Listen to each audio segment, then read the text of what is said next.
Bard is an early experiment, early experiment. Yes, Sissie Hsiao is in charge of Google's new experiment, an AI chatbot called Bard. And after a few days of testing it out myself, I can understand why she's stressing that experiment point. For those just tuning into the AI wars, Bard is Google's answer to OpenAI's ChatGPT and its step-sibling, Microsoft's Bing chatbot. You can type in queries and it spits out human-like answers. It can be amazing, until you realize some of the answers are just wrong. Is Bard a search engine? Bard is really a complement to search. We think of it as a creative collaborator that people can use to further their ideas and to fuel their imagination. Okay, fine. Bard is not a search engine, but you inevitably ask it search-like questions, like, who are the main characters in Seinfeld, and what do they do?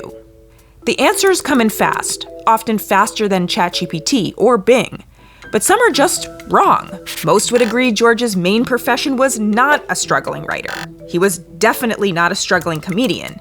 Jerry definitely didn't work at Pendant Publishing.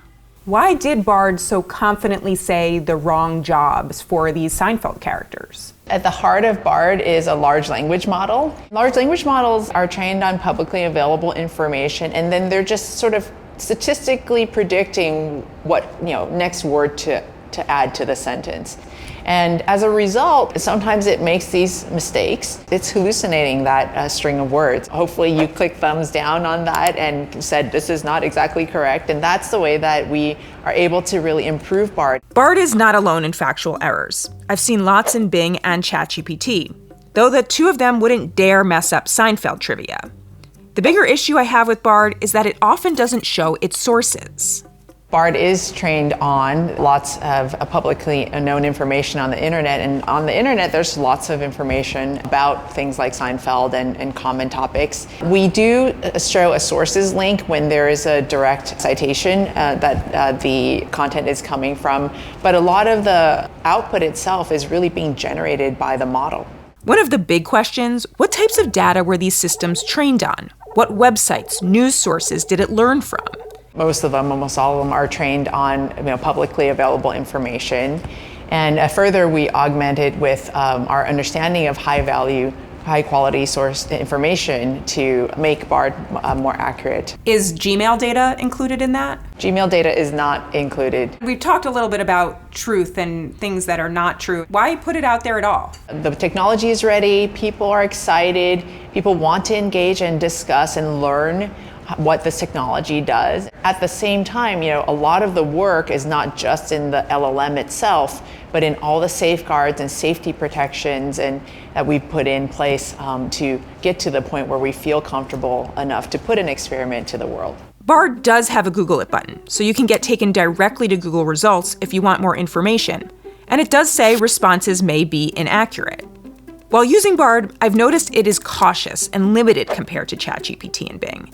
It can often remind you that it's a large language model and can't answer whatever you've just asked. It feels like you're holding Bard on a very tight leash, restricting it from doing things and different responses. Why? You're calling it a leash. I actually think of it as safeguards and guardrails. Like, this is a powerful technology.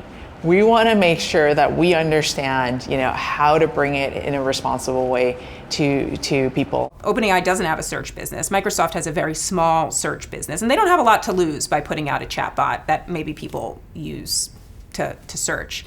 Is that part of the calculation in Google's limiting of this tool? What we do is take cutting edge technology and bring it to users' hands and make their lives helpful. We need to do that in a safe and responsible way with a new technology like this, and that's how we're doing it. And does it disappoint the team, or was it expected that people are sort of saying, Bard is boring? I actually think we feel really good that Bard is being safe, and actually people are finding those guardrails and they're bumping up against those things when people are testing things that are sort of, trying to push the boundaries. Of course, experiments don't always work. Like when I asked it for my own bio. Stern is a graduate of Union College, true, and holds a master's degree in journalism from Columbia University. Not true, but thank you, Bard. But in this case, Google seems committed to a future where we talk to our computers in more natural ways. When I was growing up watching Star Trek or, Marvel movies where Tony Stark is talking to his AI in his helmet, like, I think that is a sci-fi dream that is like something that humans are very fascinated with, right? Having an AI that can speak to you naturally or, converse with you. That said, people can take LLMs and tune them towards personas or characters. That's not what we're doing with Bard. In the near term, she assures me that the experiment will get better and bolder. My last just parting note is that it learns more about Seinfeld. It's a wonderful show. We'll get on that right away.